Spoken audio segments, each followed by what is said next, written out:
having a good time, Woo? I would like to first mention this is the very first diversity panel we have ever had at Veg Fest. I think that's a huge accomplishment.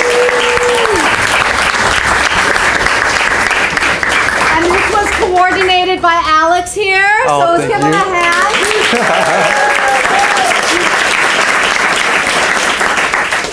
So Alex is a life coach and a motivational speaker, a vegan traveler, and a YouTuber. I'm going to let him introduce, each of the guests or have them introduce themselves on this panel. But this is just a big accomplishment, and it just shows how we're moving forward, and we're going to keep moving forward. So thank you so much, and welcome to all of you. Woo!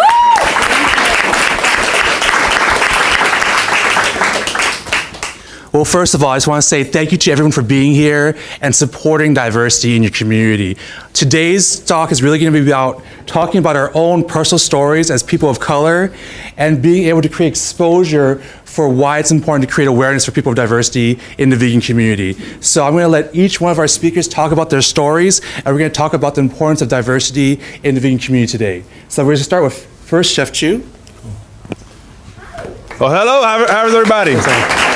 Well, what's really cool is that my last name is actually C-H-E-W. That's my real last name. So it's actually Chu. And most people know me as Chef Chu. I like to say, and I always say, going to give you something to chew on, okay? And so I'm actually the founder of a vegan restaurant in Oakland called the Veg Hub. We actually have some really amazing food. Woo! It's a nonprofit vegan restaurant. We do a lot of education. We do a lot of this great, delicious comfort food, soul food, a lot of community education with kids, adults. Also, I'm a founder of a manufacturing company called Something Better Foods, and we manufacture plant protein. Woohoo! I'm really excited about that. We're launching next year with a product line called Better Chew, and our mission is to democratize the access of plant protein in underserved communities. Really important. Just really quickly, I actually became a vegan in 2001. I don't look that old, but got a little age on me. But in 2001, I became a vegan. After growing up in the African-American community, I ate a lot of meat. When I say I ate a lot of meat, I grew up eating everything from fried chicken to pork chop, ribs, ham. I mean, you ever heard of chitlins before? Right, we ate that kind of stuff. I like to say, if you can make a chitlin taste good, you better believe you can make some greens and some vegetables taste good, right? So I grew up in a community again. My father literally in 1986, my father was still sharecropping in 1986. That's how rural my area was where I grew up at. So this lifestyle, eating good was a lot of fat, mac and cheese with like 4 or 5 different cheeses inside of it.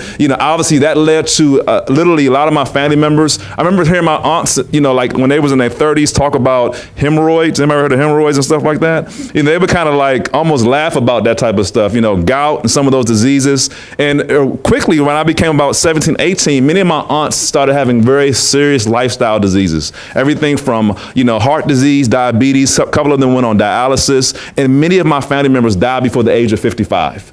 And so, again, seeing close family members die before the age of 55, things begin to start clicking in your mind that something has to change. The blessing was that in my father's side of the family, they were, again, really, really country, really rural. My mother's side of the family were actually a part of a religion called Seventh-day Adventist, which are really, obviously, a lot of vegans and vegetarians in that community. Yeah, so it's really exciting. Milton Mills is a Seventh-day Adventist. But I got exposed to vegetarianism at a young age and started eating veggie meats and stuff like that. But sadly, even at that time, when you come from eating from fried chicken and some real like ribs and stuff. At that time in 2001, the plant-based protein and the vegetarian vegan products didn't taste that good. I like to say it tasted like lab-made dog food. It was horrible. It was horrible.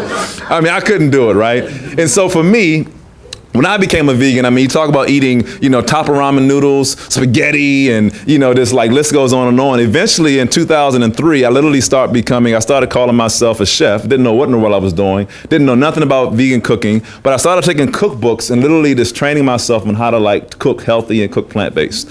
After about 3 years, I learned a secret on how to texturize beans and grains to get these amazing textured proteins, which is pretty amazing. And so in 2008, I started my first restaurant. And what I recognize again is that when you're a vegan, your greatest challenge is getting people to change their behavior. Is that true? You're literally changing somebody from, wherever they are, eating whatever they're eating and saying, now you have to eat this vegan food. So I can remember going to Thanksgiving, with my dad, who was again an avid meat eater. They had, the big old turkey, the ham, the fried chicken, and I came with my little fake turkey. You know, he used to laugh at me and call me a squirrel and make all these funny names at me. You know, I had all these name calling, but you know, the reality is, and I tell you, my dad passed away 3 years ago from 5 cancers. And it really became very real to me. When you see people in your community, especially in minority communities, you know, African Americans, we eat the most amount of meat in this country. We eat 38% more chicken, more turkey, more pork. You know, Hispanic communities eat more beef. And you start looking at also in our communities, we have you start looking kind of behind the scenes, we also have places called food deserts. You know, where you pretty much don't have access to, you know, healthy food. And a lot of, you know, in these type of communities, you have commodity foods, which are pretty much the staple of these communities, canned foods, white flour and sugar and fast food restaurants like Popeyes and all those type of places. So you see that all of these, when you look at the maps of all of these different places, these places have the highest rates of disease, diabetes, heart disease, cancer, all of it goes hand in hand. And so for me, my life work became a vision on how can I help people that look like me, that to be able to change and have something better, to eat products and eat foods that taste delicious, but not knocking them over their head, but coming close to them through education and through love. You know, so for me, you know, when we think about today, this historical moment of bringing a diversity and inclusion to veganism, this for me is a life or death matter. Again, when you see your father die with 4 different cancers from a preventable disease, you know, it's not just food. It's not just, eating vegan. Obviously, there's a movement, but I lost someone close to me, and there was a solution for him. So I'd like to say to y'all, again, as you all are thinking about these issues, there's a lot of need, especially in minority communities. You know, there are people that want to live. You know, so there's policymakers that people in here are probably policymakers that can help to make change in those areas. There's physicians, there's people that can just bring healthy food to friends and family in their communities. So it's going to take all of us. So I'm excited. I'm excited to be a part of this group here, and I'm going to pass the baton to my friend here, and she's going to get started as well. So thank you, guys. Okay.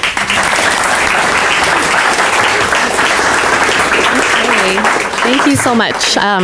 Okay, can you hear me? Is that on? Yes? Oh, okay. Well, so that's a hard act to follow, Chef Chu, but I appreciate it. Thank you so much. My name's Alicia Casas, and I'm first and foremost an educator. I was a bilingual teacher for 10 years in 3rd through 5th grade. I'm from San Jose. And currently, I'm an educator with the Chicana and Chicano Studies Department at San Jose State. And I'm also the owner of Jaguar Baker and Baker at Jaguar Baker in San Jose, California. So right now, we're a small business, just really my sister and I. And we're planning on expanding. We've been slowly expanding and hopefully opening very soon a coffee panaderia in San Jose. So, let's see, my story, thank you. I'm very excited. My story is I've been vegetarian since I was 17 years old. I'm Chicana, grew up in a Mexicana household, made trips to Mexico every summer, and that's where I started kind of noticing my tendencies towards not eating meat. And so the thing that sticks out in my mind is the story of when every summer we would go, school was out, we'd go to my dad's hometown in Zacatecas, and my family, they had a pig pen, so I had my friend pigs, and then the next summer I came back and looking for my little friend, and my family's like, well, he's not here. I'm like, what do you mean he's not here? I don't know. Oh, well.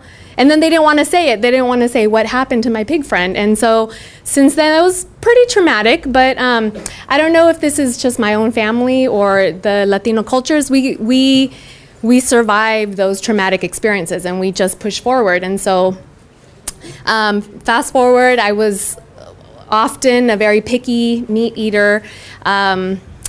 At our family carne asadas. You all know about the carne asada barbecues, Mexican barbecues. The meat is front and center, and wasn't my thing. So I became vegetarian, and since then, it was a struggle. So for Latinos, and as you might know, the family unit is very important, right? And so my family has always been supportive, but in a very difficult way. It wasn't very embracing and warming. You're not eating meat. Why? What's wrong with you? You're not Mexican because you're not eating meat. And I would get that pretty often, my cousins and all these little jabs, right? And then I would think to myself, wait a second, I'm more Mexican than you. I studied my history. I studied in Mexico. How much do you know about the Mexican Revolution? No, okay. So anyway, once I got past that, I had to always defend myself. And once again, it's a thing of perseverance. I think as a person of color, that struggle of just having to defend myself from my own family has kind of brought me to where I'm at now, and I'm very proud. It was very difficult, but I think that perseverance has set a seed in their minds. And so again, in my family as well, diabetes is very prevalent. Other diseases that and just health in general, quality of life. And so they've seen me as I've gotten older and have really made a move toward the food world and getting our products out and showing people, hey, Mexicanos are vegans. There's so much food that we can have that doesn't have to be meat-based. And slowly I get the questions and, well, how about this? Or I've always had to bring my own dishes to our barbecues and kind of just stay away from that area. But people have gravitated towards, and my family as well. So moving forward I decided to leave my full-time job as a teacher to open my baking business, because I think for me, leaving the sweets was really difficult because I love sweets. And so we've been open for about a year and a half. I made that transition. It was very difficult. It was very scary having security, job security, having everything that comes along with that. But I think that the community that I built around me, and even then my family was still like, why are you doing this? You shouldn't leave your union. You shouldn't leave this. And so I still had to stick with that, but I built my own family and friendship community and they all really supported me. So now it just feels really good. It's my sister and I, and she recently became vegan after so many years that makes me really excited. So I've been vegan for 7 years after I finished my master's program. And so now she's been coming around and she loves it. And so now she and I get to bake these delicious. I think they're delicious, and we got a good feedback. I mean, I guess I have to say it. I don't know. I don't have to say it.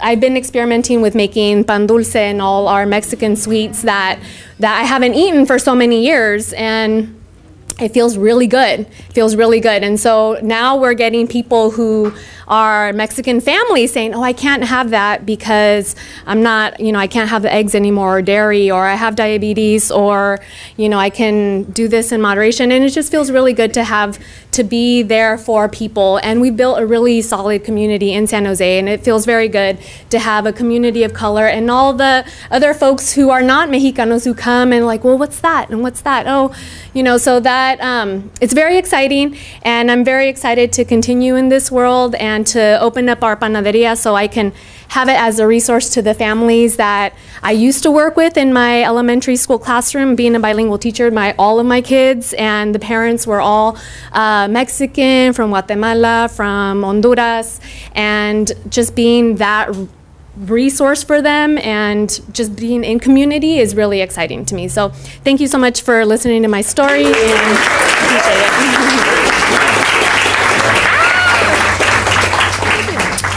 Hello, how's everyone doing today?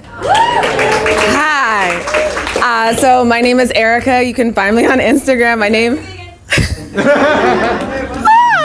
I'm seeing so many warm and familiar faces in here today. My name is Erica. I'm the Berkeley vegan. I moved to Berkeley 3 years ago, and this month, October, is actually my 2-year vegiversary. So vegan 2 years strong. Thank you. My journey really started, I had a lot of weight issues growing up as a kid. My aunt would take me and my cousin to Taco Bell to get a Crunchwrap Supreme and this and that when I was a kid. And then I went vegetarian, I think at like 9 years old or something. And my cousin, he was so mean to me. He's like, beans aren't vegan or vegetarian. They have protein. So to him, protein was me. And I'm like, no, I'm a real vegetarian. I really am. So after that, going back and forth, my junior year at UC Irvine in Southern California. I was walking, we call it Ring Road, and I was walking and someone passed me this pamphlet and said, do you want to help save animals? Like, yeah, I want to save animals. And it was like, oh, the factory farms, and it just showed me all the things that I didn't realize were tied to veganism or were tied to animal agriculture. And so I went pescatarian while working at the campus convenience store, and even though I wasn't touching meat anymore and I wasn't eating it, going pescatarian, like someone asked me, so how is it? I'm like, I just feel lighter. I just feel, my body feels different. And I personally say I'm from Vallejo, California. And when I came home that summer from school, I was like, I live with a bunch of velociraptors. Y'all eat nothing but meat. And so I relapsed. I don't know how I relapsed, because I remember when I was pescatarian, my aunt in Irvine, she like served me something and it had meat on the spoon, and I was upset. My stomach, my body was rebelling against me from just that cross-contamination. So fast forward, I really started following different folks on Instagram and then Facebook, and that's when I really decided, guys, I'm going to go vegan. It took me about a year to make my full, complete change, and living at home in Vallejo was probably the hardest, because I was just at the Food Empowerment Project. They had an amazing event last Saturday. See some of the volunteers here. We had a great time, and the sad part is Vallejo really is a food desert. When they closed Food for Less, they had a huge 24-hour organic section. Me and my friends at 1 o'clock in the morning, you want to go get some granola? Yes, I do want to go get some granola. And so once they closed Food for Less, I was so upset. And so fast forward, I just got my master's from the University of San Francisco. Thank you. I am a full-time educator as well. I am a mental health counselor in North Oakland. I work with TK through 8th graders. I recently worked as a high school counselor in Richmond, California. And just to, when I went into education, I asked my 9th through 12th grade humanities teacher, Mr. Garrison, I was like, Mr. Garrison, how can I make a difference in these kids' lives? And he's like, it starts with the food. So when I started doing my research and how red number 40 promotes ADHD behaviors in children, and how milk has more sugar in it than you really think. And so I have my little TK lunch bunch with my little 4 and 5 year olds, and I'm opening their cartons of chocolate milk, and I'm like, you can do this, Erica, you can do it. And just thinking about the impact it's having on their bodies and how we blame the children for their behavioral problems. And it's like, what are you putting into your system? If you're a car, what are you running on? And we really don't cognitively think about the foods that we're putting into our bodies. And so I have loved my vegan journey. I've loved the vegan community that I built through Instagram and Facebook alike. I met him at a potluck last summer in Oakland, and just being able to collaborate and create events for the community, because I have a history of cancer in my family. My mom has high blood pressure, and I was like, Mom, you know, celery reduces. So she did the experiment. She took her blood pressure before eating celery, took her blood, ate some, like a stalk or two of celery, took it again, and her blood pressure dropped points. It was a noticeable difference. So for me, I believe in herbal medicine, more homeopathic remedies, and so that's what I like to share on my Instagram. I really am so happy to be back in the Bay Area, even though LA and all their vegan restaurants. I'm not gonna get started on that, but I'm so happy to be here back in my community. I come to San Francisco all the time. Berkeley is my home. I love Berkeley so much, and whenever I go back to Vallejo, I'm like, you know, you can go to that pho place and get a whole vegan menu of stuff, and you can go here. Yeah, I took my best friend out to Napkins in Napa. It's a really swank restaurant, and I was just like, I can eat vegan anywhere. And that was my biggest fear. Where am I gonna eat? No more work potlucks, no more Thanksgiving. I bring a whole, who can help me with these boxes? I got vegan food in the trunk, let's go. So thank you so much for listening. Thank you so much for being here. Thank you so much, and now Alex.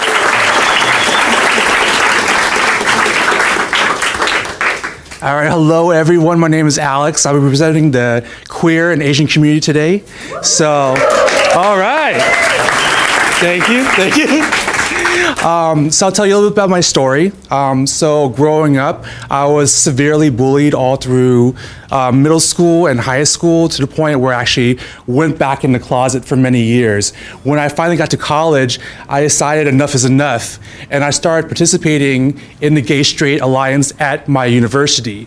That was really empowering for me, and I actually ended up participating in the first public event they had, trying to gain membership for the Gay-Straight Alliance. that event was really life-changing for me because I was able to create more exposure and also meet other LGBTQ people that were struggling just like me.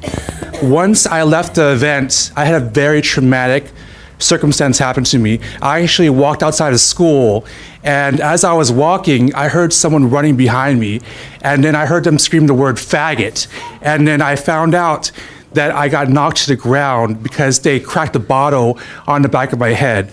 As I laid on the ground, I was bleeding profusely, and at that point in time, I just told myself, I am tired of feeling like a victim. I'm tired of feeling hopeless. I'm tired of letting these people determine how I should feel about myself and how my life should be. So I decided to do something really transformative. I actually took a trip to Vietnam to study meditation.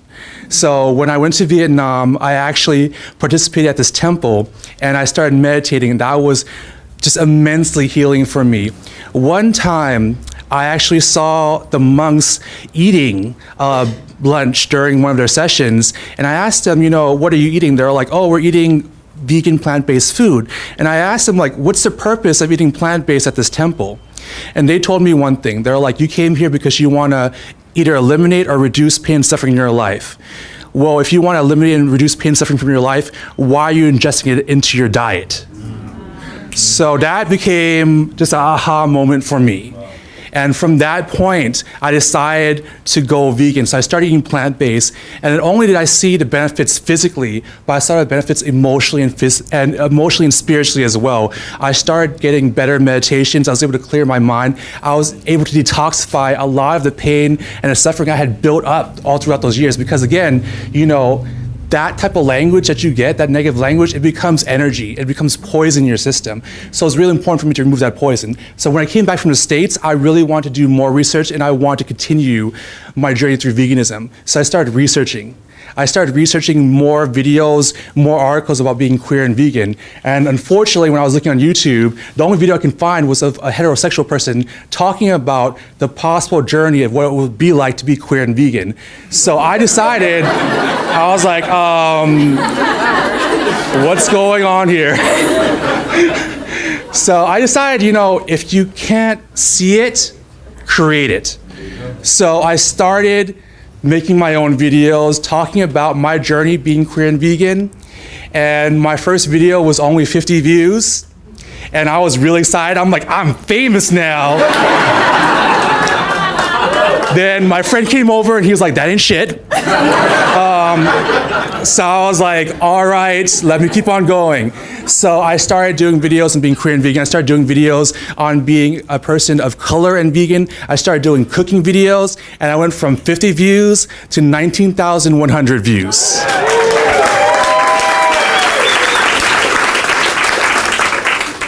And then my friend changed his mind and was like, oh shit. So I was like, all right. So right now, I'm continuing to do videos. I want to continue just showcasing my journey through veganism, because for me, not having the correct knowledge was really detrimental in terms of trying to pursue this journey, because I want to see more people like me. I want to see more queer vegans. I want to see more vegans of color in the media, because that was where I really related. So being able to do these videos has been, an immense journey for me. Right now, I'm about 300 followers away from being officially called a video influencer on Facebook.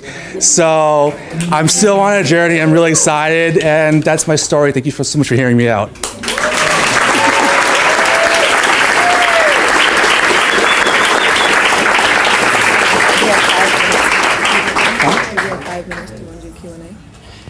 Yeah, so right now what we're going to do is we're going to do a Q&A for all our speakers. So if you have any questions, please reach out, raise your hand. Sure. Oh, yeah, okay. All right. I wasn't originally going to do a promo, but I'll do it now. So my YouTube channel is Spirit Love 82. That's SPIRITLOVE 82. But a lot of my main cooking videos and videos of diversity, you're actually in one. Yes, you're in one of them. From the Afro Vegan Barbecue. Yes. That's on my Facebook, and my Facebook is where I really need followers. So my Facebook name is Alex, ALEX, and Tip, TIP. So it's real easy, Alex, TIP. All right, any other questions? Yeah, I want to ask Chef Chu, where's your restaurant in Oakland? The restaurant is at 2214 MacArthur Boulevard, right in the Diamond District in Oakland, 2214. It's awesome. Yeah, corner of Fruitvale and MacArthur. Yeah. The Veg Hub. The Veg Hub. Yeah, the Veg Hub. Yeah. People are Yeah. lovely. Yeah. Thank you. Thank you. Yeah. So any other questions? Is there a way we can get the names of all the people on the panel today? Oh, yeah. Well, my name is Alex Tip. Erica, I am the Berserkly Vegan on Instagram. How do you spell that? The underscore, I'm complicated. The underscore VIZERKELEY underscore vegan. You'll see a picture of me at the New Jersey Veg Fest. I travel the country going to vegan festivals. Got this shirt at the Las Vegas Veg Festival. I love a good Veg Fest. Oh, my name's Alicia, and Jaguar Baker is the name of my business, yeah. And Chef Chu, last name Chew. Yes. Kind of more statement. I'm Richard. I'm a queer, Armenian, American, plant-eating person. And I was a member of the Vegetarian Society of San Francisco. And I realized that in San Francisco, as a senior, when you turn 50, we have lunches. And the lunches are not plant-based. And they're not vegan. And they're a vegetarian option available for all people in San Francisco. You must call a day in advance. And now I've reached 70, and I don't know what day it Wow. is, people. A day in advance for most seniors doesn't work, right? So you've got to call a day in advance to get a vegetarian option, which is usually white bread and cheese. I don't eat white bread, I don't eat cheese. And so I took it a step further. So I brought it to society. I said, let's get this like a business meeting, and let's get a write one, Richard. So I wrote one, and here's what I wrote. I said, every meal in San Francisco that is provided by the city and county of San Francisco must include a vegan option. I don't care if the mayor's having a little dinner party, I want to go to the dinner party, I want to be fed. I don't care if it's a senior program, I go and be fed. I want the kids to have this vegan option. So the schools have it. So we have, plant-based, vegetarian, food made in Oakland, brought across the bay because we can't make it in the city here, but that's another story. But the crap that they won't give to the kids anymore are giving to the old people because the crap has to be used, people. So that crap that you won't give to your kids in San Francisco, you give to the old people, and they're eating it up and they're telling us we like it. I don't like it. I'm standing here saying, I don't like it. I asked the society to do it. The society did it. Then they said, Richard, you move forward and you make this world change. So I'm quitting, folks. Pushing it on to you. I ask all of you to help the elderly in San Francisco eat well. Because a lot of us who have been eating well since we were in college don't want a burger. I never wanted a burger. I still don't want a burger. But the seniors are getting burgers. And the closest place they feed here for all of the hay is St. John's Church. And it's open just for lunch. And I went and I met with a nutritionist from the city who told me that it's too expensive, they didn't know how, they couldn't give us enough protein, all of the stuff we've all heard and tired of. I told her she should resign. And that I knew people who employed her, and I was one of those people. And I didn't like it. And so she was proud that she had offered kale all over the city. And I said, look at the kale thing. She goes, yeah, nobody's taking it. I said, look at it. You cooked it yesterday. It's terrible. And then you're never going to have kale on the menu again. So that's right. So they use that. You don't like it, we don't bring it back to you. I said, if we did that in the schools, we'd have pizza and chocolate cake. Because I was a teacher, there was no food left when there was pizza. But we don't let the kids run the schools. And the seniors shouldn't be run by people who tell us we can't afford it, we don't know where it is. Give us vegan options at all government places. The food is supplied across the world. But let's do it here in San Francisco first. Thank you. You have a question? Yes, I do. Yeah. I'm thinking about veganism and white supremacy and being a black person or in a person of color. Like trying to get people to understand that this veganism thing, because of the way it's been shaped in my media and my trans community, is very much like, oh, that's a white thing. I'm not doing that. And a lot of times people will be like, oh, okay, that's cool that you're healthy and stuff, but I'm not trying to do that white stuff. Like, how do you, each of you, like, this is a question to all of you, like, how do you get over that mental loop and let them know, like, plant-based is actually the original diet? You know, it doesn't belong to anyone, it belongs to everyone. So, like, what are do you have personal stories or anecdotes or any advice on how to, like, do it without turning them off to veganism? Yeah, go ahead. I was actually just talking with one of our professors in our department about, I always jab at him like, hey, join me in no meat, profe. And he's like, no, I don't know if I can. But anyway, so he's a historian. And I've been having these conversations with him about how my ancestors weren't meat eaters. They weren't heavy. I mean, maybe here and there. And I identify a lot with the indigenous community and the belief system of balance and our spirituality and all of that. But he said, yeah, you know, we're mostly plant eaters. Like that's what our history is. So I'm like, all right, cool. So I'm very interested in just continuing getting that information for myself, being informed, but also like, we weren't meant to be consuming so much. And it's not part of who we are necessarily. So that just popped into my head right now when you asked. And my quick snippet is for my Berserkly Vegan Instagram, I started out doing like carnivore approved recipes and things. So I definitely think my grandfather just had surgery on his lung because he might have lung cancer. And I brought him some vegan mac and cheese from the Veggie Grill yesterday. And I didn't tell him it was vegan and he ate it right up. So you got to sneak things in there sometimes. Decolonizing our diet and going back to what our ancestors ate. And I just think once you can present it in a like you're living your life wrong kind of way, and I want to help you. You don't come at it from a need help perspective, more of like I want to share something with you. So I bring food to work all the time and share it with everyone, just so they can see like, oh, this cinnamon roll from Cinnaholic is amazing. So broadening their mind. So yeah. For me, I actually kind of do the same thing. But also, I did a lot of research, and especially when I was in Vietnam, I realized that a lot of plant-based eating and veganism has been in the Asian culture for thousands of years, and we don't put it into the light. Also, my friend, who is also a person of color, he was talking about how he is Italo, and he has veganism strongly in his culture as well. And for some reason, we don't have enough exposure for veganism in different cultures. So putting that to awareness is really important. And Ital is Jamaican? Yes. Jamaican Yes. culture. So what I do, especially for African Americans, I said, it looks like chicken, it tastes like chicken, but guess what? It ain't chicken. It's crispy on the outside and it's white in the middle. Oh, it's delicious.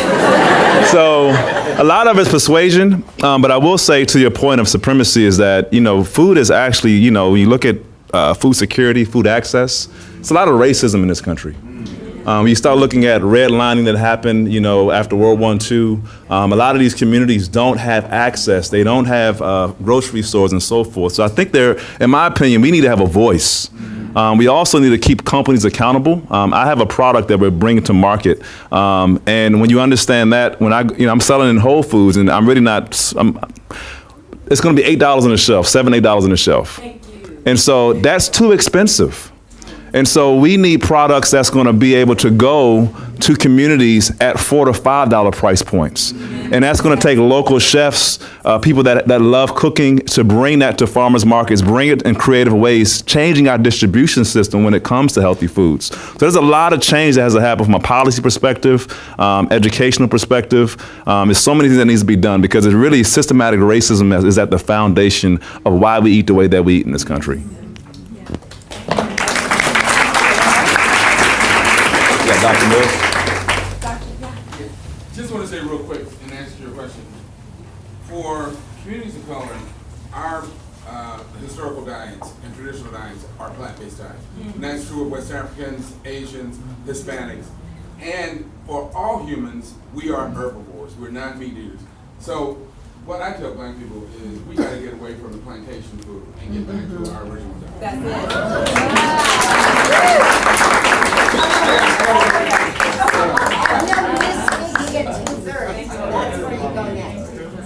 guess we're sort of out of time.